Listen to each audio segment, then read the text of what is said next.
comenzar con 2 puntos. Antes de entrar a estudiar Daniel 11, quiero cubrir 2 puntos. Número 1, la relación que existe entre Elena White y la Biblia cuando se trata de Daniel 11. Cuando yo leo los escritos de la hermana White, no me quedo allí. Cuando leo algo que yo veo en el espíritu de profecía, yo digo, bueno, ¿dónde está eso en la Biblia? Y de lo que dice la hermana White, yo voy a la Biblia. A veces estoy leyendo la Biblia y entonces digo, ¿qué tendrá que decir la hermana White? Nunca me quedo con la hermana White sola. No porque no crea que fue profeta de Dios, sino porque el espíritu de profecía armoniza con la Biblia. Y cuando vemos que lo que ella dice concuerda con la Biblia, mientras más veces lo vemos, más confiamos en el don profético. Así que esta noche yo voy a hablar bastante sobre el espíritu de profecía y la relación que tiene con la profecía de Daniel 11. El otro punto que quiero cubrir es, antes de entrar directamente a Daniel 11, es lo que conseguimos en este capítulo, que es paralelo a Daniel 8. Pero como ustedes recuerdan, en el capítulo 8, cuando llega al cuerno pequeño, se hace una pregunta: ¿hasta cuándo va a durar esta visión? Que incluye Medo-Persia, Grecia, las divisiones de Grecia, que incluye Roma pagana, que incluye Roma papal. ¿Hasta cuándo dura esta visión? Y entonces viene la respuesta del otro ángel, porque están conversando 2 ángeles. La respuesta del otro ángel es hasta 2300 días y el santuario será purificado. Es decir, va a comenzar el juicio, como hemos estudiado. Y cuando Daniel oyó eso, se enfermó, porque él pensaba que Dios iba a extender los 70 años de cautiverio, iba a extender el periodo por 2300 años por causa de la pecaminosidad del pueblo.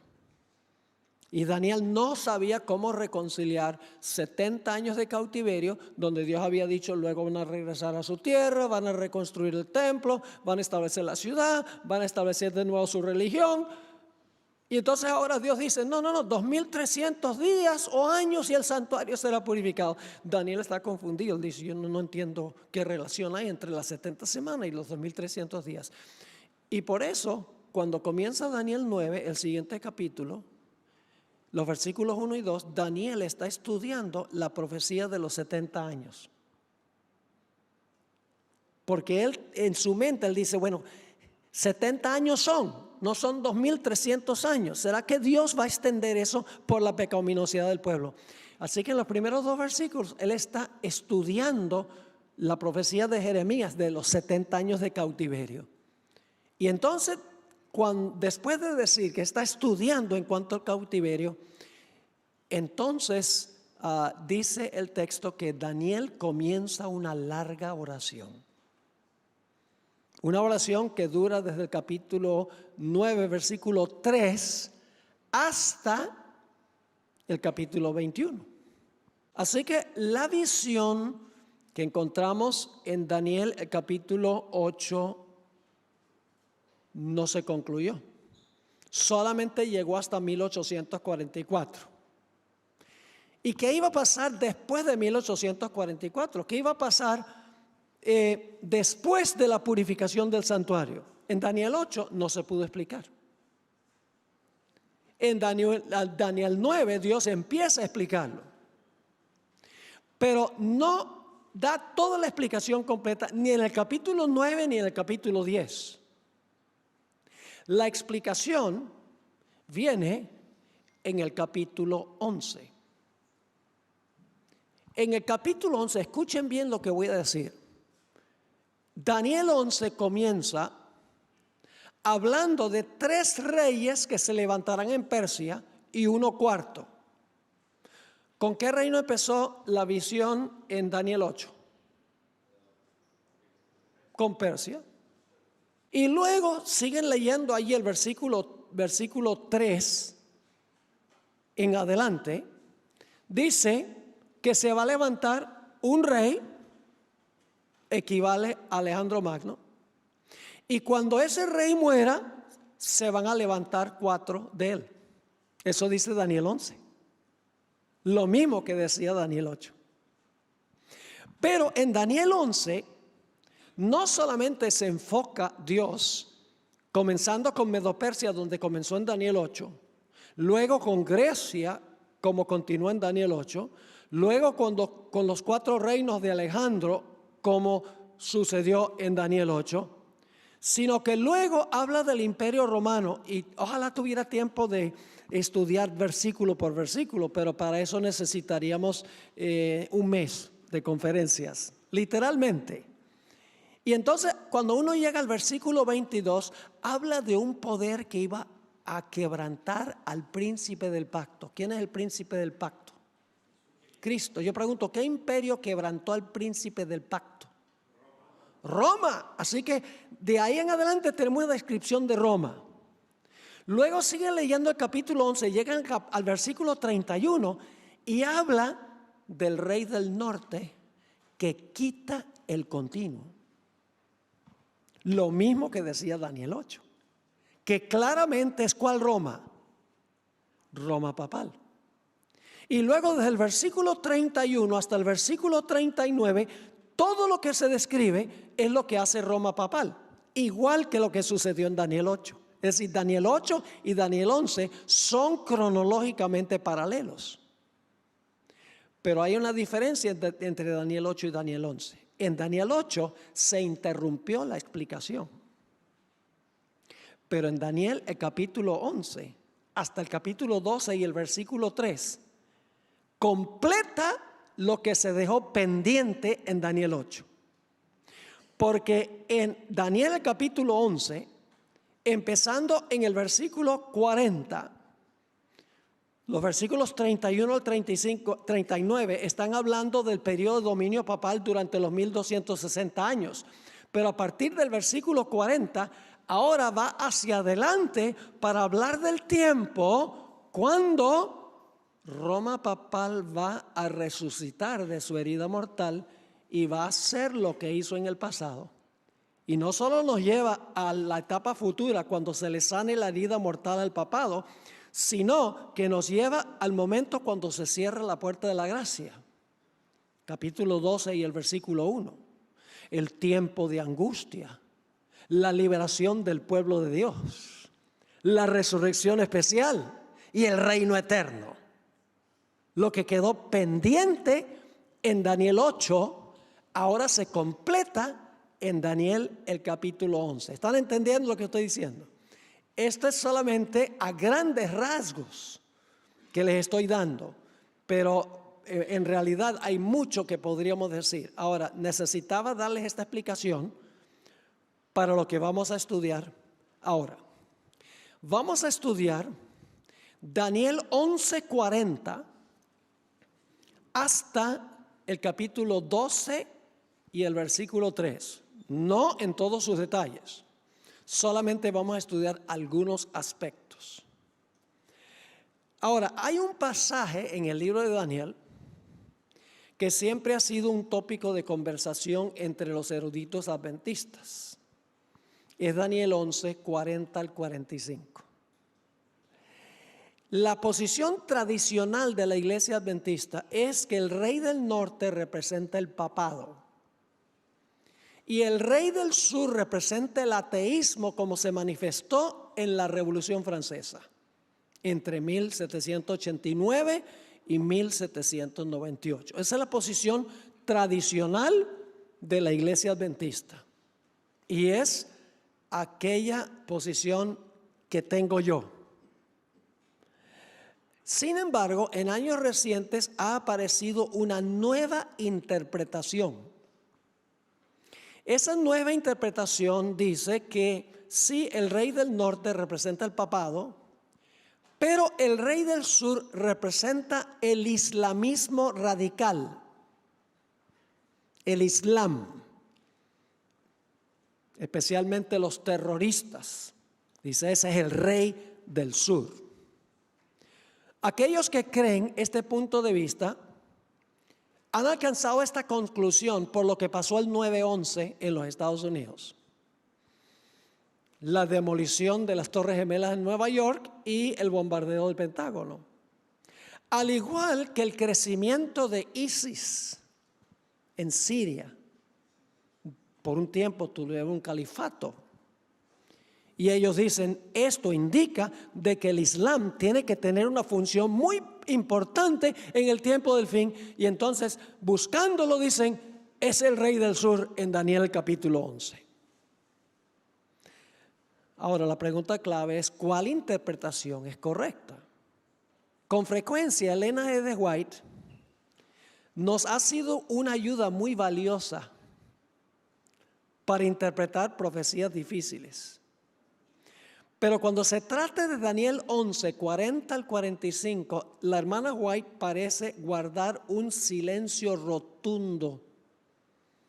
Parece no dar ni un solo comentario sobre Daniel 11, 40 al 45.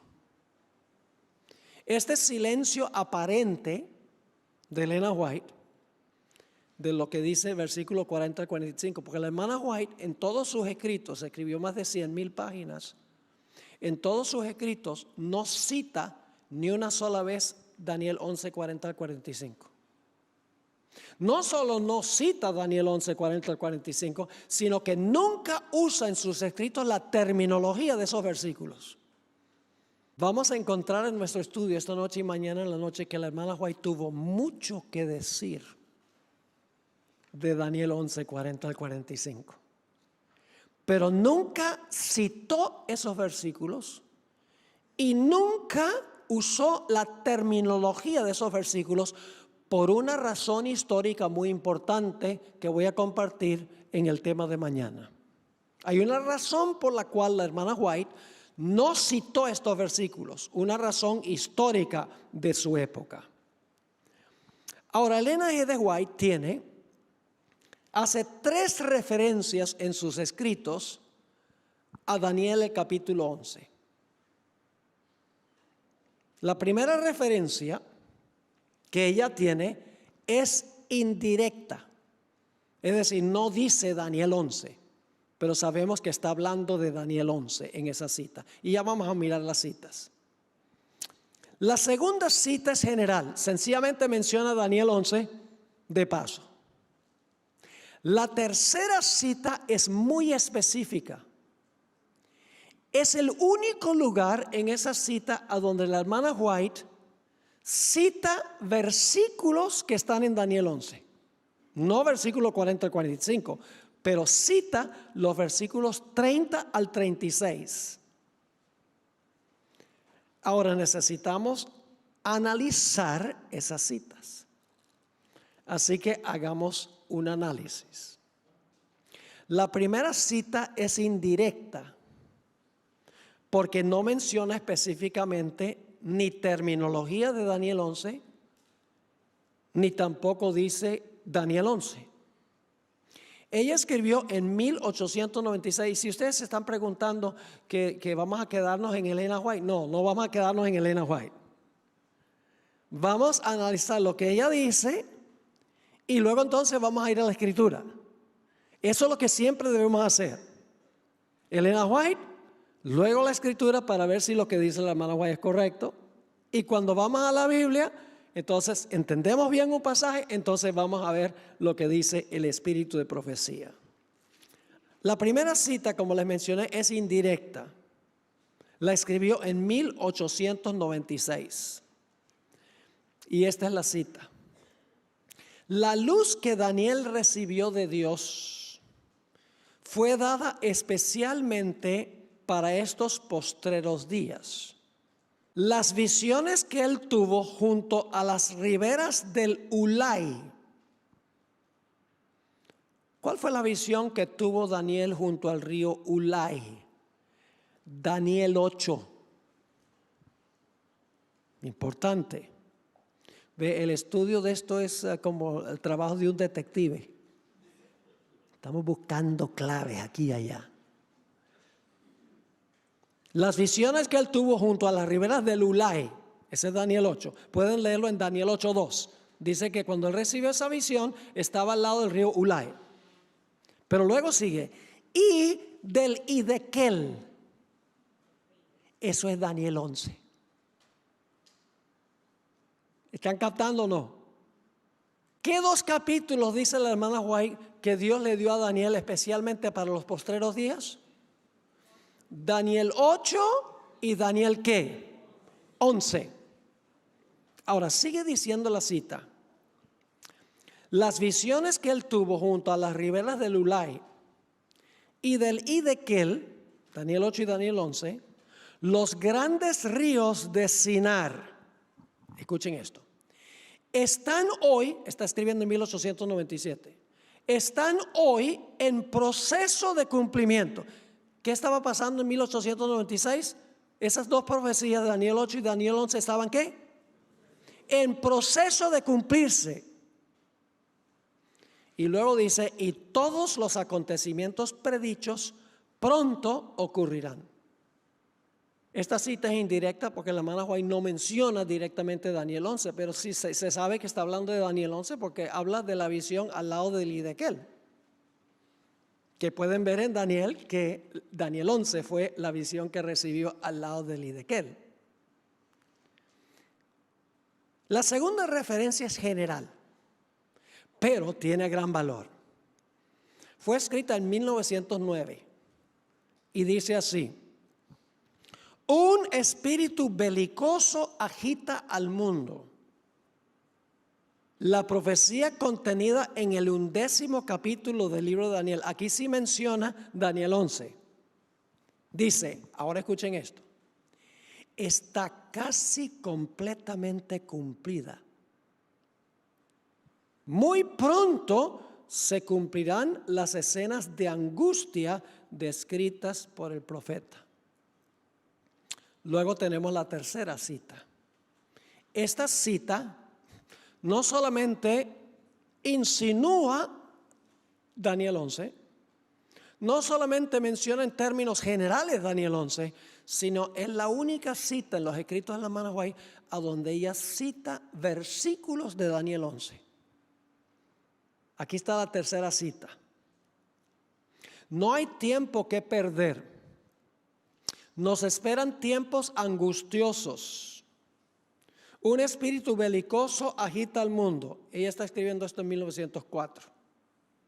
Pronto ocurrirán las escenas de angustia que se encuentran en las profecías. Casi se ha cumplido por completo la profecía del capítulo 11 de Daniel. Así que en 1904 casi se había cumplido todo el capítulo según ella. Ahora sigue, escuchen bien. Mucha de la historia que ha ocurrido en el cumplimiento de esta profecía se repetirá. Es decir, muchas de las cosas que se cumplieron en Daniel 11 ya, ¿qué va a suceder? Esa historia se va a repetir. No la profecía. La profecía no tiene una doble aplicación. No es que la profecía se cumple dos veces, no. Es la historia que cumplió la profecía que se va a repetir, no la profecía. Y les voy a explicar por qué razón. Así que dice, mucha de la historia que ha ocurrido en cumplimiento de esta profecía se repetirá. Y entonces, claro, uno quiere saber cuál es la historia del capítulo, a dónde, qué parte del capítulo se va a repetir. No tenemos que adivinar. Porque ella entonces cita el versículo 30 al versículo 36. Ese es el pasaje que se va a repetir. Es decir, en 1904, la profecía de Daniel 11 se había cumplido hasta el versículo 36 y yo no tengo tiempo de mostrarles eso, pero en realidad se había cumplido hasta el versículo 39.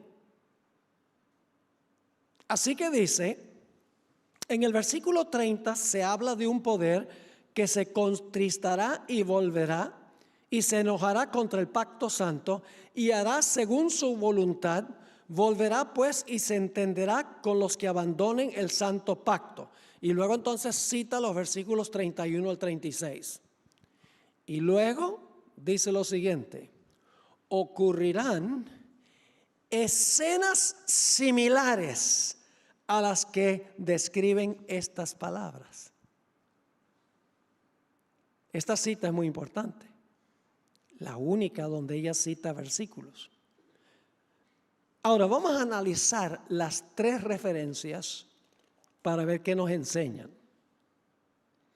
La de Testimonios para los Ministros 113, que es la primera, la que habla del río Hiddekel y del río Ulai, se encuentra en Testimonios para los Ministros, página 113. ¿Por qué es importante esta cita? Por dos razones. Primero, según esa cita, la profecía de Daniel 8 y Daniel 11 son paralelas.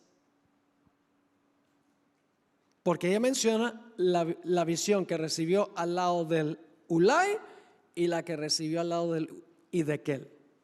Es decir, esas dos profecías son paralelas, según el espíritu de profecía. Y el segundo punto de esta cita es que cuando ella escribió en 1896, Daniel 11 estaba en el proceso de ¿qué? De cumplirse. No dice a dónde estaba el proceso. No dice si estaba en el versículo 5, en el versículo 20, en el versículo 30. Sencillamente dice que cuando ella escribió en 1896, Daniel 11 estaba en proceso de cumplirse. Pero no nos dice en qué lugar del proceso estaba. Esa es la primera cita. Dos cosas valiosas. Uno, Daniel 8 y 11 son paralelos. Y cuando comenzamos el tema esta noche yo les mostré eso. Persia, Grecia, 4 divisiones, cuerno pequeño que representa Roma política, cuerno pequeño. Si las dos profecías son paralelas. Ese es el primer punto, porque es importante esta cita. Y el segundo punto es que la hermana White dice que Daniel 11 ya estaba en proceso de cumplimiento en 1896. Ahora la cita número 2, la segunda cita, se encuentra en Testimonios para la Iglesia, tomo 9, página 13. Testimonios para la Iglesia, tomo 9, página 13. La escribió en 1909. Ahora, ¿por qué razón es esta cita importante? Porque en esta cita la hermana White dice a dónde estaba el proceso de cumplimiento en 1909. Y la primera cita sencillamente dice la profecía de Daniel 11 está en proceso de cumplirse. Pero en la segunda cita él dice a dónde en la cadena, hasta dónde en la cadena se había cumplido. Porque ella dice en esa cita que la profecía de Daniel 11 en 1909 casi se había cumplido por completo. Entonces, ¿en qué parte de Daniel 11 se estaba por cumplirse en los días de la hermana White? Tiene que ser los últimos versículos del capítulo. Porque si el capítulo en 1909 casi había conseguido su cumplimiento completo, significa que el cumplimiento de esa profecía en su mayoría ya se había cumplido antes de 1909. Ahora la tercera cita es vital también, porque la tercera cita nos dice que la profecía la profecía de los versículos 31 al 39 ya se había cumplido, ya era historia.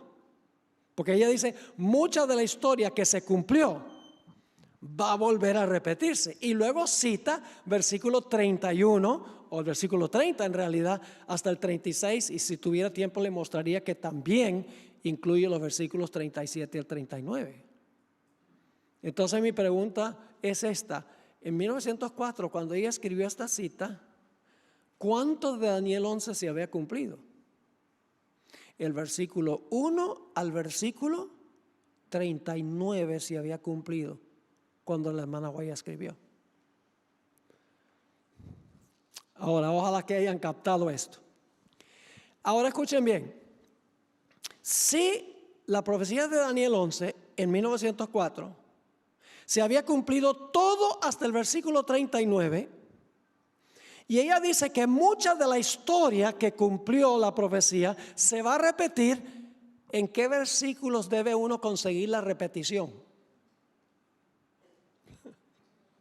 Si ya Daniel 11, 1 al 39, se había cumplido en el año 1904, y ahí dice que mucha de esa historia se iba a repetir. Yo pregunto, ¿dónde debemos conseguir la repetición de esa historia? Tiene que ser en los versículos 40 al 45. ¿Están conmigo o no están conmigo? Tiene que ser los versículos 40 al 45. Porque en realidad ya el versículo 1 al 39 se había cumplido. Y ahí dice, mucha de esa historia se va a repetir. Va a haber escenas similares, dice ella. ¿Está claro? Repito nuevamente, no se repite la profecía. Tiene una cadena de eventos sin interrupción, comenzando los días del profeta, terminando con el establecimiento del reino eterno de Cristo Jesús. Ahora la pregunta que tenemos que contestar es esta. ¿Por qué se va a repetir mucha de la historia que se encontraba en los versículos 31 al 36? Escuchen, esos versículos, si ustedes los leen, están hablando de lo que hizo el papado durante los 1260 años. Usa la palabra blasfemias, persecución de los fieles, los mismos temas que hizo el cuerno pequeño en Daniel 7 y Daniel 8 se encuentran en esos versículos en Daniel 11. Es decir, la etapa de la historia que va a repetirse en forma similar es el periodo ¿de qué? Del dominio papal. Y usted dice, pero pastor, ¿por qué se va a repetir el periodo del dominio papal? La razón es muy sencilla. Porque Roma papal, cuando terminó el cumplimiento de su primera etapa, ¿qué recibió? Una herida mortal. ¿Se podía seguir comportando de la misma manera después que recibió la herida mortal? No. Yo pregunto, ¿la herida mortal se va a sanar? ¿Se va a portar como se portó en el pasado? Sí, Señor. Por eso mucha de la historia se va a repetir. No la profecía. Los versículos 31 al 39 ya se cumplieron. Pero muchos de los eventos históricos, la persecución de los santos, la blasfemia, el cambio de la ley, muchos de esos eventos que ocurrieron van a suceder de nuevo porque el mismo sistema va a resucitar de su herida mortal. ¿Me están entendiendo lo que estoy diciendo? Permítanme leerles unas citas del Espíritu de Profecía. Dice la sierva del Señor, la influencia de Roma, está hablando de Roma papal, la influencia de Roma en los países que en otro tiempo reconocían su dominio, dista mucho de haber sido destruida. ¿Cuáles eran esos países que reconocían su dominio? Europa. ¿Y qué dice ella de Europa? Dice, dista mucho de haber sido destruida esa influencia del papado sobre Europa. Y luego escribe, y la profecía predice la restauración de su poder. ¿Por qué hay que restaurarle el poder al papado? Pues porque lo perdió. ¿Cuándo lo perdió? 1798. Así que la hermana White dice que la profecía predice la restauración de su poder. Y entonces, ¿qué va a pasar cuando se le restaure su poder? Y los Estados Unidos va a tener una función muy importante en restaurarle el poder y los poderes civiles del mundo. El papado va a hacer entonces lo que hizo en el pasado, lo mismo. Claro, porque si recupera la espada y recupera su poder, el papado va a hacer de nuevo lo que hizo. Aquí hay una segunda cita. Interesante cómo la hermana White usa una terminología que explica esto. Esa cita que leí, Conflicto de los Siglos 5:65. En el Conflicto de los Siglos 5:53 ella escribió: las iglesias protestantes se hallan sumidas en grandes tinieblas, pues de lo contrario discernirían las señales de los tiempos. La iglesia romana abarca mucho en sus planes y modos de operación. Emplea toda clase de estratagemas para extender su influencia y aumentar su poder. Ahora escuchen esto. Mientras se prepara para una lucha violenta y resuelta a fin de recuperar. ¿Qué significa recuperar? Usted no puede recuperar algo que no perdió. Así que dice, mientras se prepara para una lucha violenta y resuelta, a fin de recuperar el gobierno del mundo y restablecer. ¿Qué significa restablecer? ¿Va a ser lo que hizo en el pasado, sí o no? ¿Restablecer qué? Restablecer las persecuciones y deshacer todo lo que el protestantismo ha hecho. Interesante como la terminología, la restauración de su poder, recuperar el gobierno del mundo, restablecer la persecución. Por eso, mucha de la historia se va a repetir. Lo que hizo en el pasado lo hará en el futuro, cuando se le sane su herida. Aquí hay otra cita, Testimonios para la Iglesia, tomo 5. Nunca van a olvidar la página 666. Tomo 5, página 666, dice, hablando de los Estados Unidos: cuando nuestra nación renuncie de tal manera a los principios de su gobierno, hasta el punto de promulgar una ley dominical, por este acto, es decir, por el acto de una ley dominical, el protestantismo unirá sus manos con el papismo. Esto no será más ni menos que darle vida. ¿Qué tiene que suceder para poderle dar vida? Tiene que haber perdido la vida, porque recibió ¿qué? Una herida mortal. Así que dice ella, esto no será más ni menos que darle vida a la tiranía que durante largo tiempo ha estado buscando ansiosamente la oportunidad de resurgir en activo despotismo. Pues ¿por qué tiene que resurgir el activo despotismo? Porque está inactivo ahora. Una última cita sobre este punto. Dice la sierva del Señor: cuando la tierra que el Señor levantó para darle refugio a su pueblo, para que pudieran adorarle conforme a los dictados de sus propias conciencias, la tierra sobre la cual Dios ha colocado por largos años el escudo de la omnipotencia, la tierra que Dios ha favorecido haciéndola depositaria de la religión pura de Cristo.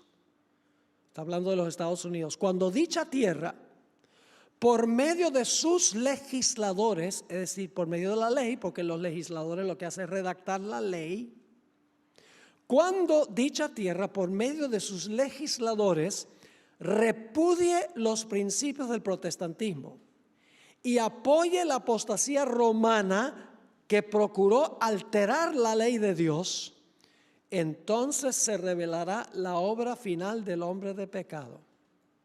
Los protestantes le brindarán toda su influencia y apoyo al papado por un acto nacional. Es un acto del Congreso de los Estados Unidos. Por un acto nacional, ahora escuchen la terminología, impondrán la observancia del falso sábado y le darán vida y vigor a la fe corrupta de Roma. ¿Qué significa le darán vida y vigor? Debe ser que perdió la vida y el vigor. Le darán vida y vigor a la fe corrupta de Roma, y escuchen, y así revivirán su tiranía y su opresión de la conciencia. Entonces hará tiempo para que Dios obre con gran poder para vindicar su verdad. ¿Está claro hasta aquí? Es complejo. Pero la pregunta clave que necesitamos hacernos es: ¿tendrá Elena G. de White algo que decir en cuanto a los versículos 40 y 45? Ella dice sí, y los versículos 31 al 39 es la historia que se va a repetir, pero ¿será que ella tiene algo que decir en cuanto a la repetición de la historia en los versículos 40 al 45? El problema, ¿dónde comenzaríamos a buscar en los escritos de la hermana White, donde ella habla sobre los versículos 40 al 45, si nunca cita los versículos y tampoco usa la terminología? Por mucho tiempo yo luché con eso. Y entonces un día, mientras estudiaba y oraba, el Señor me dio una idea. La hermana White no tiene aparentemente nada que decir de los versículos 40 al 45. Pero sí tiene mucho que decir en cuanto al capítulo 12 y el versículo 1. Que es el versículo que viene inmediatamente después del versículo 45. Entonces yo dije para mí, yo creo que el Señor me ayudó a hacer esto. Si la hermana White no tiene nada que decir de los versículos 40 y 45, pues yo no puedo empezar en el versículo 40 para ver lo que dice la hermana White hasta el versículo 45. Pero si yo puedo encontrar el lugar a donde la hermana White cita Daniel 12:1, entonces yo puedo trabajar hacia atrás en sus escritos para ver si tiene algún comentario sobre los versículos que vienen antes. Y ahora les voy a compartir el resultado del estudio. Daniel 12:1 y 2. Si ustedes quieren buscar esos dos versículos, son muy interesantes. Se mencionan 4 eventos en esos dos versículos. Dice: en aquel tiempo se levantará Miguel. Interesante cómo comienza el versículo, ¿verdad? En aquel tiempo se levantará Miguel. La pregunta es, ¿en cuál aquel tiempo? Esa expresión vincula Daniel 12:1 ¿con qué?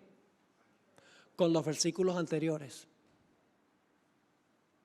Porque nadie comienza una frase en aquel tiempo, al menos que se esté refiriendo al tiempo que están describiendo los versículos anteriores. ¿Es así o no es así? Claro. Así que dice, en aquel tiempo, refiriéndose a lo que describen los versículos 40 al 45, se levantará Miguel. Primer evento, ¿qué va a pasar? Se va a levantar Miguel en aquel tiempo, el tiempo que describen los versículos antes del Daniel 12:1. Sigue diciendo, se levantará Miguel, el gran príncipe que está de parte de los hijos de tu pueblo. Y ahora viene el segundo evento. Y será tiempo de angustia. Punto número 2. Así que se levanta Miguel y después viene ¿qué cosa?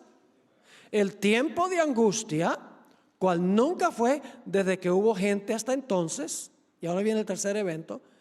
Pero en aquel tiempo, es decir, en el tiempo de angustia, en aquel tiempo será ¿qué? Evento número 3. Será libertado tu pueblo, todos los que se hallen escritos en el libro. Así que Daniel 12:1 tiene 3 eventos consecutivos. Se levanta Miguel, viene un tiempo de angustia y al final del tiempo de angustia, ¿qué hace Dios? Dios libra a su pueblo. Y luego hay un cuarto evento en el versículo 2. Cuando Dios se levanta para librar a su pueblo, dice, y muchos de los que duermen en el polvo de la tierra serán ¿qué? ¿Todos los que duermen en el polvo de la tierra? No, todos no. muchos de los que duermen en el polvo de la tierra serán despertados. ¿Qué significa que serán despertados? Van a resucitar. ¿Todos van a resucitar? ¿Solo va a resucitar un grupo de justos o también un grupo de injustos? Un grupo de justos e injustos, porque dice, y muchos de los que duermen en el polvo de la tierra serán despertados, unos para vida eterna y otros para vergüenza y confusión perpetua. ¿Cuándo resucitan los impíos según la Biblia? Después del milenio. Pero aquí dice que hay un grupo de impíos que van a resucitar cuando Jesús venga a librar a su pueblo. Si tuviera tiempo, les demostraría que esto es lo que se llama la resurrección especial o parcial. Antes que Jesús llegue en su segunda venida para resucitar a todos los que murieron en Cristo antes de 1844, Él va a resucitar a los que murieron en la fe del mensaje del tercer ángel. Los que entendieron los mensajes de los tres ángeles, va a resucitarlos. Y va a resucitar a los peores enemigos de la verdad y a los que traspasaron a Jesús. Apocalipsis 1 y el versículo 7 dice, viene con las nubes y todo ojo le verá, y los que le traspasaron. No todos los impíos, los que le traspasaron. En Mateo 26, 64, Dios le dijo a Caifás, de aquí en adelante veréis el cielo abierto, veréis al Hijo del Hombre viniendo a la diestra de Dios. Significa entonces que Caifás tiene que estar vivo para ver la segunda venida de Jesús. Así que tenemos 4 eventos en Daniel 12, 1 y 2. En primer lugar, el levantamiento de Miguel. En segundo lugar, sigue un tiempo de angustia. En tercer lugar, al final del tiempo de angustia, cuando parece que el pueblo de Dios va a ser destruido, ¿qué sucede? Dios libra a su pueblo, es decir, los que están vivos, porque se da un decreto de muerte contra ellos. Y luego entonces viene, ¿qué cosa? La resurrección especial. Así que yo pensé, si yo puedo trabajar hacia atrás desde la resurrección especial, comenzando ahí en el versículo 2, la liberación del pueblo de Dios, el tiempo de angustia y luego el levantamiento de Miguel, si yo puedo encontrar en el conflicto de los siglos, a donde la hermana White comenta los versículos 1 y 2 del capítulo 12, entonces puedo ir un poquito más atrás para ver si tiene algún comentario sobre lo que ocurre en los versículos anteriores a Daniel 12:1. Si trabajar hacia atrás en vez de hacia adelante. Y es muy interesante lo que descubrí. En el conflicto de los siglos 621, ella comenta la resurrección especial. Los sepulcros se abren y muchos de los que duermen en el polvo de la tierra serán despertados, unos para vida eterna y otros para vergüenza y confusión perpetua. ¿Dónde está el comentario de la hermana White entonces sobre la resurrección especial, el cuarto evento? En el conflicto de los siglos 621. Pero entonces necesitamos, porque vamos a hablar del tercer evento en la lista, estamos andando hacia atrás, ¿a dónde comentará la hermana White sobre el asunto de la liberación del pueblo de Dios? Pues en la página 619 empieza un capítulo a que no adivinan cómo se titula el capítulo: la liberación del pueblo de Dios. El tercer evento en la lista, yendo hacia atrás. Leo esa cita del Espíritu de Profecía Conflicto de los Siglos 619. Dicho sea de paso, la paginación es la electrónica que encontramos en la computadora, no la de los libros rojos. Así que si ustedes van a los libros rojos, el pastor Bola está inventando citas de la hermana White. Es en los libros electrónicos que tienen diferente paginación. Así que la página 621, cuarto evento, resurrección especial. Página 619, 2 páginas antes, el capítulo se titula La liberación del pueblo de Dios. Leo la cita. El pueblo de Dios, algunos en las celdas de las cárceles, otros escondidos en ignorados escondrijos de bosques y montañas, invocan aún la protección divina. Mientras que por todas partes compañías de hombres armados, instigados por legiones de ángeles malos, se disponen a emprender la obra de muerte. ¿Qué van a hacer los impíos? Están a punto de ¿qué? De acabar con el pueblo de Dios. Y entonces la hermana White dice, entonces, en la hora de supremo apuro, es cuando el Dios de Israel intervendrá para librar a sus escogidos. 621, resurrección especial. 619, la liberación del pueblo de Dios. Entonces yo dije, ¿será entonces que debemos encontrar el segundo punto un poco antes en el conflicto de los siglos? ¿Cómo no? Y encontré que en la página 601, ¿saben cómo se titula el capítulo que comienza en la página 601? El tiempo de angustia. ¿Ese es el segundo evento, sí o no? Sí, es el segundo evento. Este es como un trabajo de abogado, de detective. No es suficiente leer la Biblia. Tenemos que luchar con el texto, tenemos que estudiar, tenemos que escudriñarla, tenemos que hacerle preguntas a la Biblia. La hermana White ya tenía todo esto claro, pero sigue la secuencia que encontramos en la Biblia.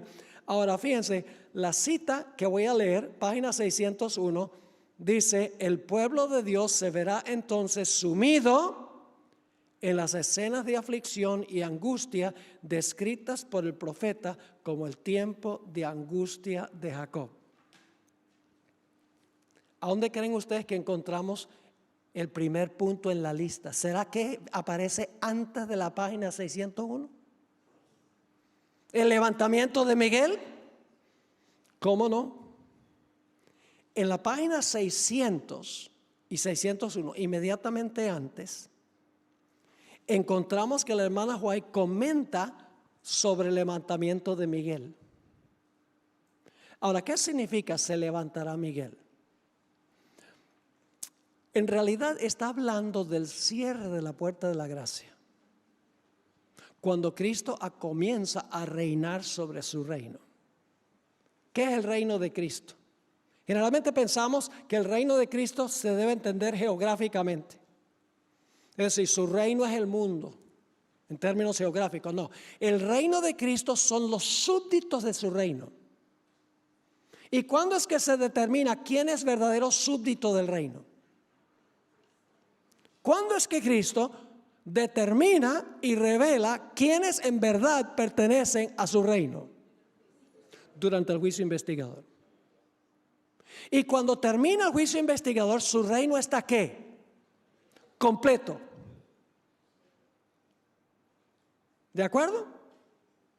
Daniel 7 dice que el Padre se sienta, los libros se abrieron, luego de eso se dice que el Señor Jesucristo viene sobre las nubes del cielo a donde estaba el anciano de días, para que el anciano de días le dé el reino.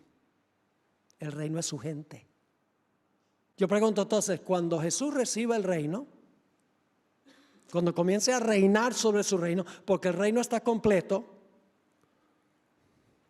en ese momento se cierra la puerta de la gracia. Cuando el reino de Cristo ya se ha mostrado quiénes pertenecen a su reino, ¿se cierra la puerta de la gracia? Lógico, porque ya todos los casos están decididos para vida o para muerte. Ahora escuchen, esa expresión, se levantará Miguel, la misma palabra levantará se encuentra en el capítulo 11 y el versículo 2, a donde dice, de aquí en adelante se levantarán 3 reyes en Persia. ¿Qué significa esa expresión, se levantarán 3 reyes en Persia? Significa que de aquí en adelante 3 reyes van a reinar en Persia. Es decir, el levantamiento de Miguel significa que va a comenzar ¿a qué? A reinar. Porque su reino está completo. Todos los casos están decididos. Esa es la recepción de su reino. Y escuchen bien, Cristo determina los miembros de su reino en el cielo y luego en la segunda venida viene a buscar a los súbditos de su reino. Por eso Lucas 12, 36, 37 dice Jesús a sus discípulos, estén vuestros lomos ceñidos, vuestras lámparas encendidas para cuando el esposo regrese de la boda. Recibir el reino es lo mismo que Jesús casarse con su reino. Son 2 formas de decir lo mismo. Recibir el reino y casarse con su reino es lo mismo. ¿Están entendiendo? Ahora, escuchen lo que dice la hermana White antes de que ella habla del tiempo de angustia.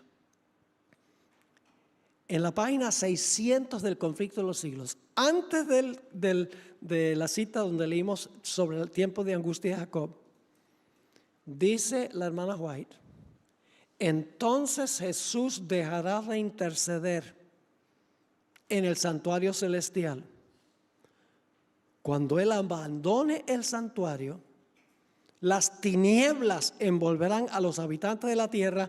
Durante este tiempo terrible, los justos deben vivir sin intercesor a la vista de un Dios santo. ¿Qué significa el levantamiento de Miguel? El cierre de la gracia. Cuando Cristo comienza a reinar. Ahora, repasemos y terminamos. No se pierdan mañana, porque lo que vamos a estudiar mañana es espectacular. Vamos a relacionar Daniel 11 con Apocalipsis 7 y con Apocalipsis 18. Tremendo, esto es extraordinario. Comprueba que lo que dice la hermana Juan y el Espíritu de Profecía es certero y confiable. Entonces vamos a resumir en cortas cuentas. Conflicto de los siglos 621 o 620 se levanta Miguel.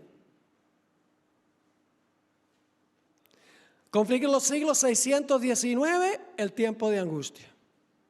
Conflicto de los siglos 601, la liberación del pueblo de Dios. Conflicto de los siglos 600, la resurrección especial. Tiene mucho que decir la hermana White entonces sobre Daniel 12, 1 y 2. Sí, tiene mucho que decir sobre Daniel 12, 1 y 2. Ahora viene el punto clave que quiero dejar en su mente. Si encontramos en el conflicto de los siglos los 4 puntos de los versículos de Daniel 12, 1 y 2, ¿a dónde esperaríamos conseguir los comentarios de la hermana White sobre lo que viene antes del capítulo 12, 1? Tiene que ser antes de la página ¿qué? Antes de la página 600.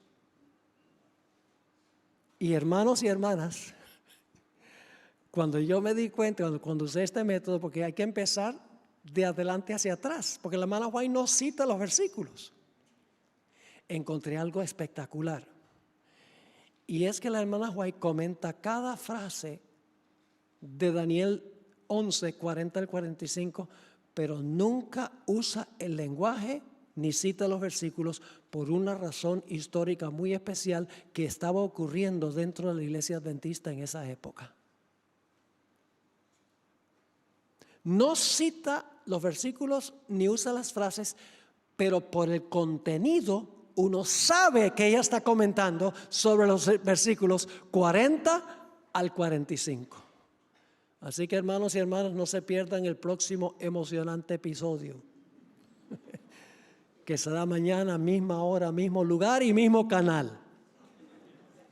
Oremos. Padre, gracias te damos por la palabra profética más segura. Gracias por la luz que tú le has dado a esta iglesia. Oh Señor, qué tremenda la luz para este tiempo. El mundo necesita saber. ¿Y cómo lo van a saber? Porque tu pueblo se va a levantar de su letargo y de su sueño. Van a tener pasión por el cumplimiento final de las profecías, pasión por la segunda venida de Jesús, y van a proclamar este mensaje a sus amigos, sus familiares, sus compañeros de trabajo. Padre, ayúdanos a apreciar lo que tú nos has dado y ayúdanos a proclamarlo, a estudiarlo y a proclamarlo con poder. Gracias por escuchar nuestra oración. Acompáñanos, Señor, al regresar a nuestros hogares. Te lo imploramos en el nombre de Jesús. Amén. Amén.